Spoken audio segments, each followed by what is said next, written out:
Us presentem les dades preliminars de l'estudi Generació Llogatera. En aquesta segona enquesta analitzem el període entre 2017 i 2022 a Barcelona. Us resumim els principals resultats.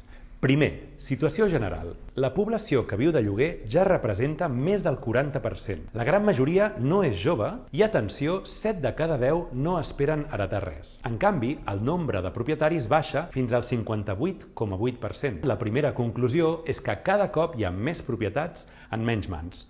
Una esquerda social creixent entre qui té patrimoni i qui no. Segon, quin és el paper de les immobiliàries i els propietaris d'habitatges en lloguer? Per una banda, veiem que quan hi ha agència immobiliària hi ha més pujades de preu. I com que les immobiliàries intervenen en el 71,9% dels contractes de lloguer, cal interpretar que han tingut un paper molt important en l'augment global de preus. Per altra banda, també veiem que els grans propietaris fan més pujades de lloguer que els petits. 3. El 59,1% de les llars pateixen un mínim de 3 problemes importants. Els més habituals són mal aïllament tèrmic i acústic, necessitat de reformes, humitats i finestres o portes en mal estat. 4. En els darrers 5 anys, viure de lloguer ha estat sinònim d'inseguretat.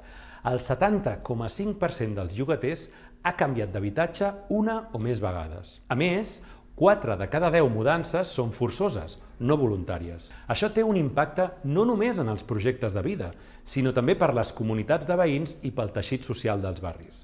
En darrer lloc, 7 de cada 10 mudances són a barris de renda igual o més gran. És a dir, la tendència dominant no és l'expulsió de barris més rics a barris més pobres, sinó la inseguretat i els constants canvis d'habitatge, sovint al mateix barri.